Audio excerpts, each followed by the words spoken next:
My stepmother laughed and said, "Your sister's kids deserve that cruise, not your brats."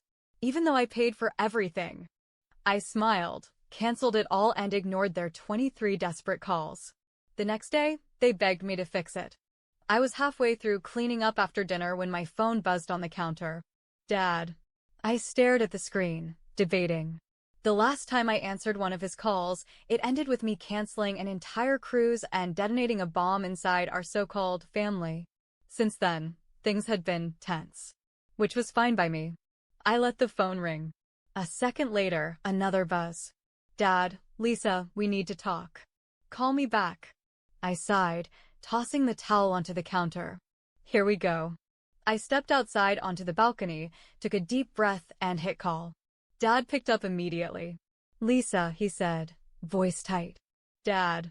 My tone was flat. A pause. Then, carefully, too carefully, he said, I need you to drop the lawsuit. I smirked. Straight to the point. I'll give you credit for that. This isn't funny, Lisa, he snapped. Rosa doesn't have the money.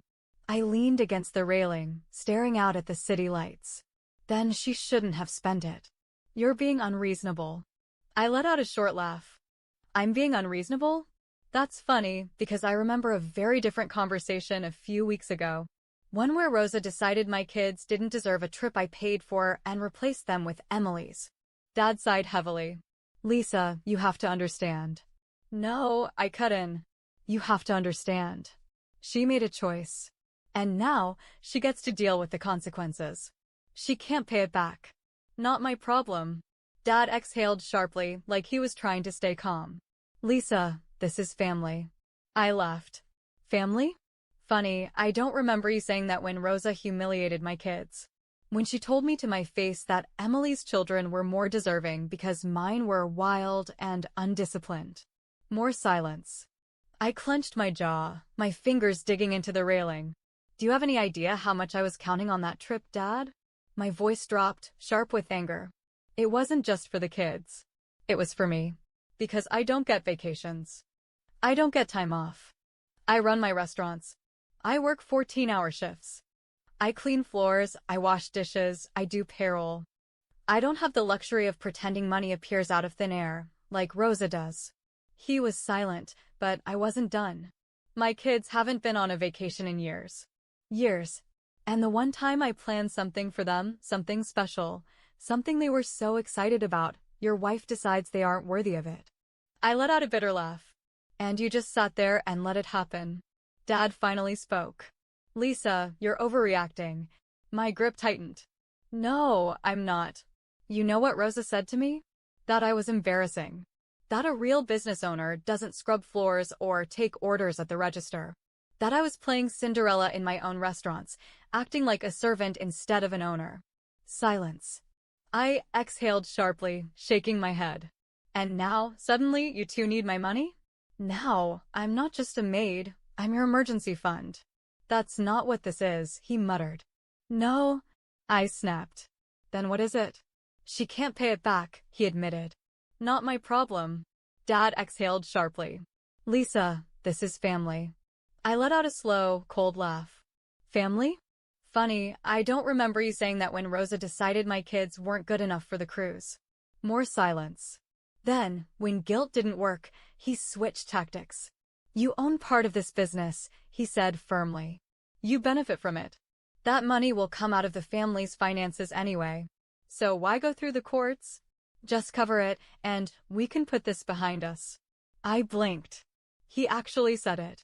He actually had the audacity to tell me to pay for my own screw-over. I smiled coldly. Let me get this straight. You want me to pay for the trip that I planned, that Rosa ruined, that I canceled, because she didn't want my kids there. Dad's tone hardened. Lisa, don't twist this. Oh, I think I'm seeing things pretty clearly. You're acting like a child. And you're acting like a coward. That shut him up. I took a slow breath, my grip tightening on the railing. I work 14-hour shifts. I scrub floors. I do payroll. I handle suppliers. I run my business. Meanwhile, Rosa spends money like a damn lottery winner, and now I'm supposed to clean it up. You wouldn't even have those restaurants without me, he shot back. I froze. There it was. The real truth. It had never been about Rosa. It had never been about money. It was about control. Dad still thought I owed him. I let out a slow, cold laugh. Wow, you actually believe that, don't you? You're my daughter, he said, his voice clipped. You don't let your family drown. No, Dad. You don't let your family drown. And guess what? I paused. That's exactly what you did to me. His breathing was heavy. Lisa, don't do this. You mean don't let you face the consequences of your own choices? Silence. And then, quietly, bitterly, he said, you'll regret this. I exhaled. My heart was pounding, but my voice was steady. No, Dad. I smiled. I think, for the first time, I won't. And I hung up. I barely had time to put my phone down before the messages started coming in. Emily, answer the phone. You're making this worse. Stepmother, you're being selfish and cruel. We are family, Lisa. Dad, think about what you're doing. I smirked, tossing my phone onto the couch. They were panicking. Good. For once, I wasn't the one scrambling to fix things. For once, they were the ones suffering the consequences of their own actions. And for the first time in years, I felt free. Next move. I knew they wouldn't give up. Dad would try again. Rosa would beg, scream, cry. Emily would call me selfish. But they weren't ready for the new version of me. The one who finally learned how to say no. I grabbed my phone, opened my bank app, and did something I should have done a long time ago. I separated my accounts. Pulled my business funds out of the family shared investments. Cut all ties. Let them drown on their own. The moment I hit confirm, my phone buzzed again. Incoming call, Dad. I stared at it. Then, with a slow, satisfied smile, I let it ring. I wasn't supposed to be here. That's what my stepmother always said. This isn't what real business owners do. She sneered every time she saw me behind the counter. You should be making decisions, not flipping burgers like some minimum wage worker. I ignored her then, just like I ignored her every time she called me Cinderella for scrubbing the floors of my own restaurants. Honestly, James, she sighed to my father at a family dinner, tilting her wine glass just so. It's embarrassing. Real owners don't mop floors. They don't stand at cash registers. Dad had barely looked up from his plate. Lisa just likes to be hands-on. Like it was a bad habit I'd grow out of. Like it wasn't me keeping this business alive while they burned through money like it was infinite. I learned the business from the inside out. When I was 14, my father handed me a mop and told me to get to work. I scrubbed floors, took orders, managed inventory. By the time I was 20, I wasn't just working in the restaurants, I was running them. I handled payroll, scheduling, vendor contracts. I saw where the money was going, where it was being wasted. And I saw what Rosa was doing. She convinced Dad she was some kind of financial genius. That her investments would expand the family empire. Luxury salons. High-end boutiques. Even a failed attempt at launching a skincare line. None of them made a profit. None of them lasted more than a year. And yet, she kept spending. When I pointed it out, Dad waved me off. Rosa knows what she's doing, he said. You need to stop worrying about things that don't concern you. Didn't concern me? The hell they didn't. Because every time Rosa's projects failed, she dipped into our money to fix them. Money from the restaurants. Money I helped earn. I knew if I stayed under Dad's control, I'd never have a say. So I convinced him to sign over a few locations to me. Just a handful of restaurants, away from Rosa's reach. I told him I wanted independence, that I wanted to prove myself. He agreed, not because he believed in me, but because he assumed I'd fail and come crawling back. He underestimated me. While Rosa was flushing money down the drain, I was making mine grow. I ran my restaurants my way, efficient, lean, focused on quality. I worked alongside my employees, treated them like people, not numbers. And in return, they helped me build something stable, something untouchable. Rosa hated it. You look like one of them, she spat once, when she saw me mopping the floor after a long shift. No one respects a businesswoman who acts like a servant. Emily laughed. You know what she reminds me of? That Disney movie. What was it called? She snapped her fingers. Right, Cinderella. That became my nickname after that. Not affectionately. Not as a joke. A constant, biting insult. Poor Lisa, covered in grease. Poor Lisa, still playing waitress in her own restaurants. Dad never defended me. Never told them to stop. And yet, when everything went to hell, when Rosa drained the family dry, when they needed bailing out, suddenly, I was good enough. Suddenly, I was useful. I thought about all of this as I stared at Dad's last message. Dad, think about what you're doing. If you push this, you'll destroy our family. I closed my eyes, exhaling slowly. Our family had been destroyed a long time ago. They just didn't realize it yet. I had spent years bending over backward to prove my worth, to show them that I deserved a seat at the table. But the truth was, they were never going to give me one. So I was done waiting. I was reviewing payroll reports when my restaurant manager stormed into the office, face flushed with frustration. "You're not gonna like this," she huffed, crossing her arms.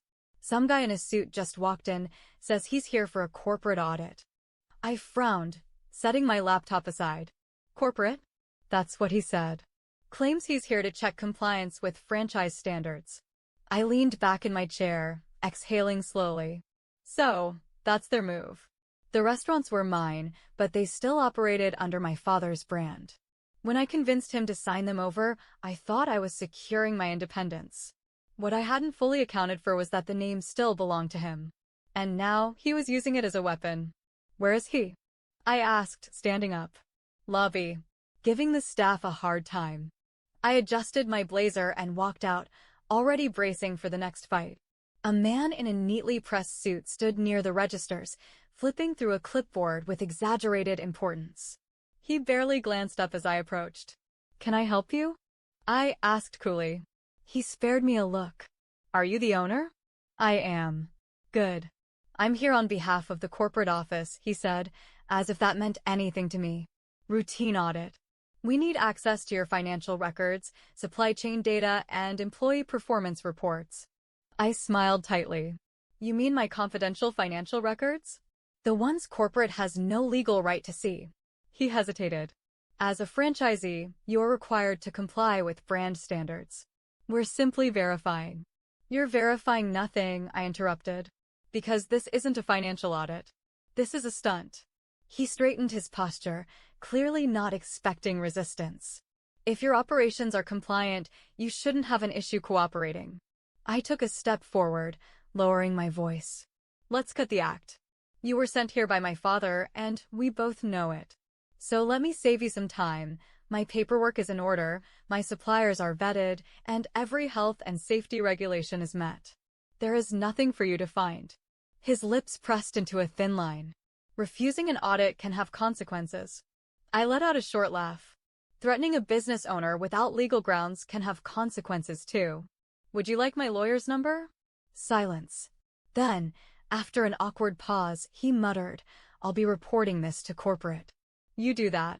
I watched as he turned on his heel and left, the weight of failure heavy on his shoulders. The second he was out the door, my manager whistled low. "You sent him packing." I exhaled, shaking off the tension. This was just the first shot. Because I knew Rosa. And I knew my father. They weren't done. They were just getting started. The attack. By the next morning, it was clear they were escalating. A wave of bad reviews hit my restaurants overnight, fake complaints about cleanliness, rude staff, even accusations of food poisoning. A local food blogger, one I knew had ties to Rosa, suddenly posted a scathing article about how my locations had fallen in quality. And then came the legal threats.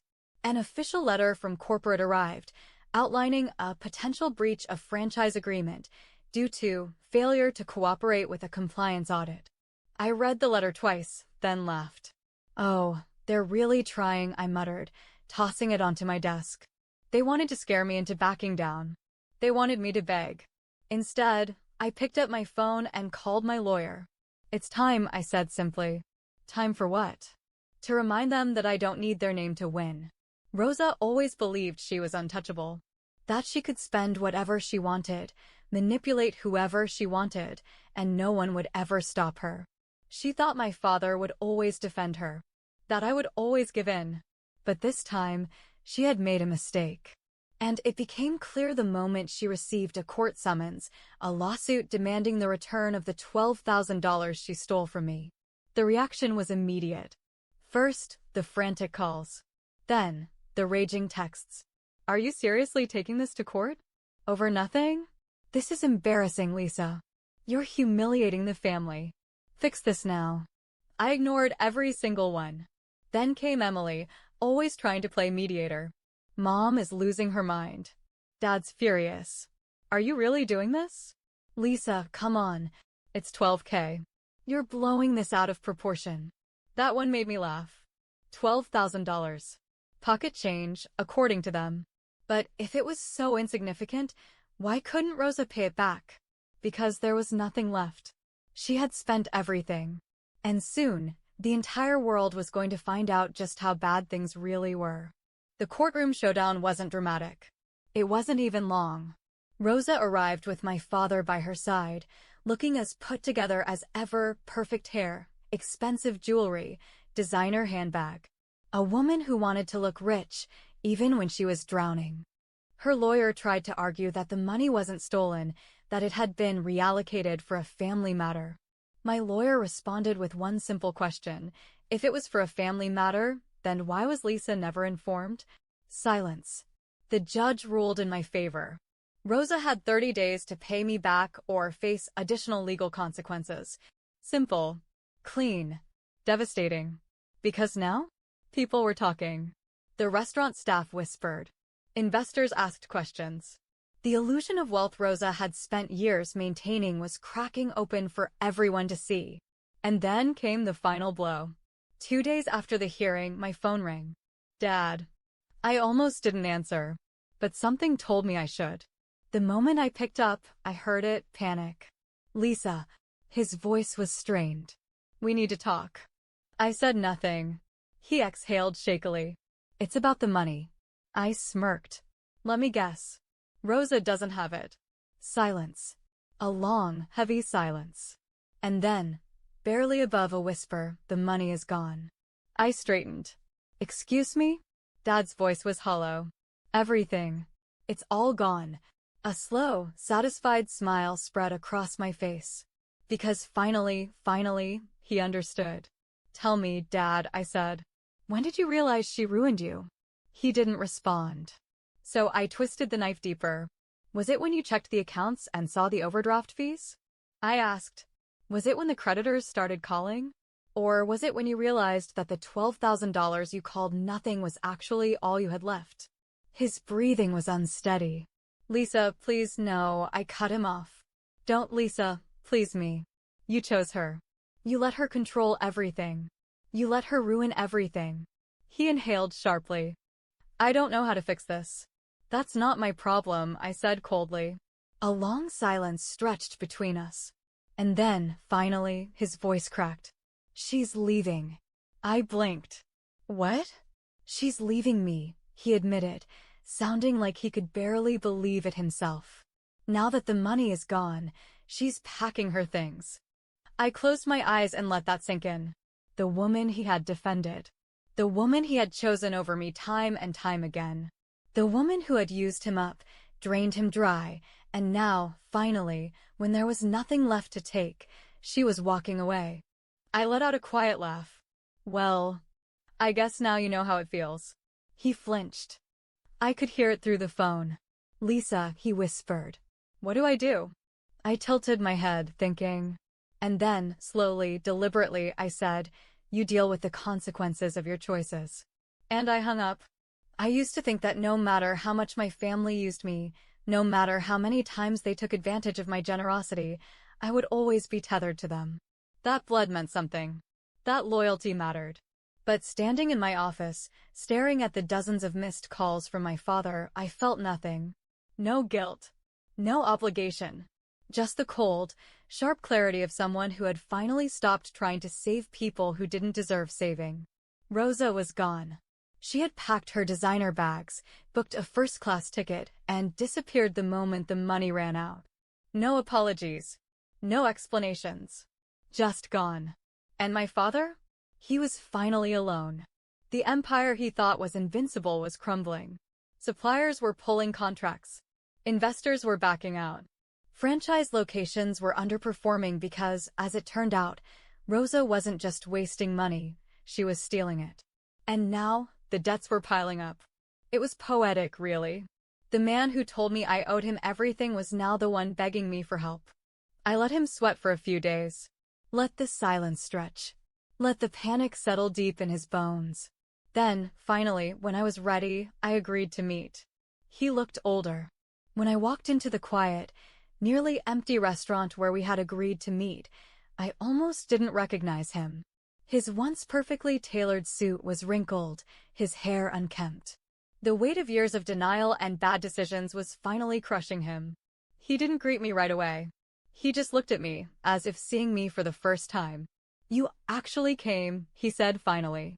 I sat down across from him, crossing my arms. "Say what you need to say." He exhaled shakily, rubbing a hand over his face. "Lisa, I don't know what to do." I didn't respond. He swallowed. "The business is failing. Investors are backing out. We owe money, a lot of money. Rosa, she left me with nothing." His voice cracked.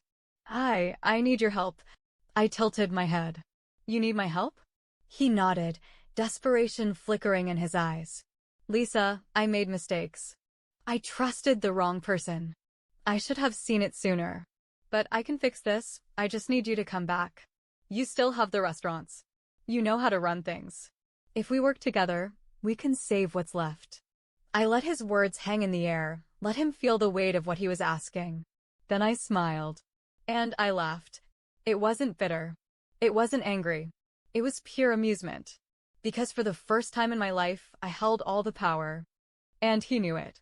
I leaned forward, lowering my voice. "You want me to come back? After everything?" I shook my head, still smiling. "Let me remind you of something, Dad. I tried to warn you. I told you Rosa was using you. I told you the business was in trouble. I told you to take control before it was too late." My smile faded. "And you ignored me." He swallowed hard. "Lisa, please." "No." The word hit the table like a gunshot.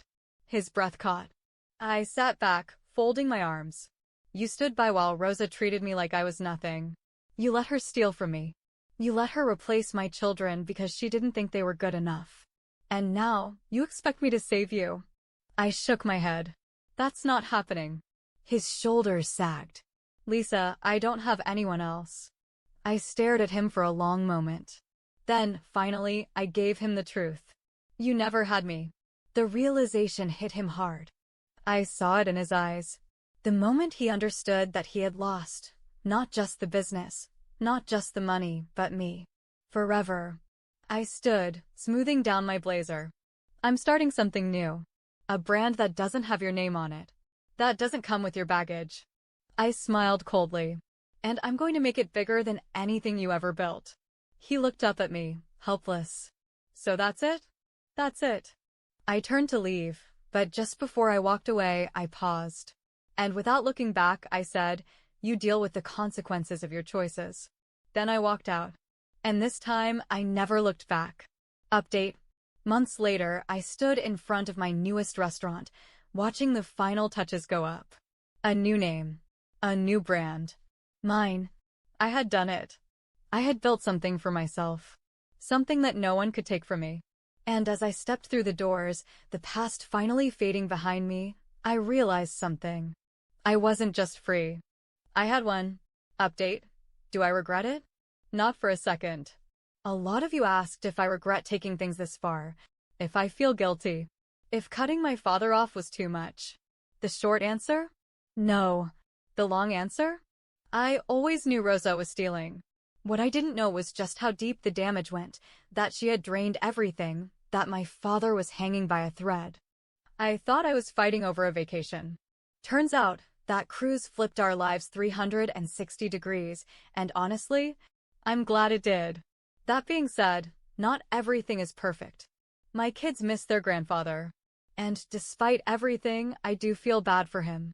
He lost everything, and for the first time, I wonder, Maybe he didn't deserve to lose everyone, too. I don't know if reconciliation is possible. I don't know if I want it. But maybe one day I'll find out. Until then, I'm just enjoying my new life, my new business, and my new freedom. And that Reddit is a win.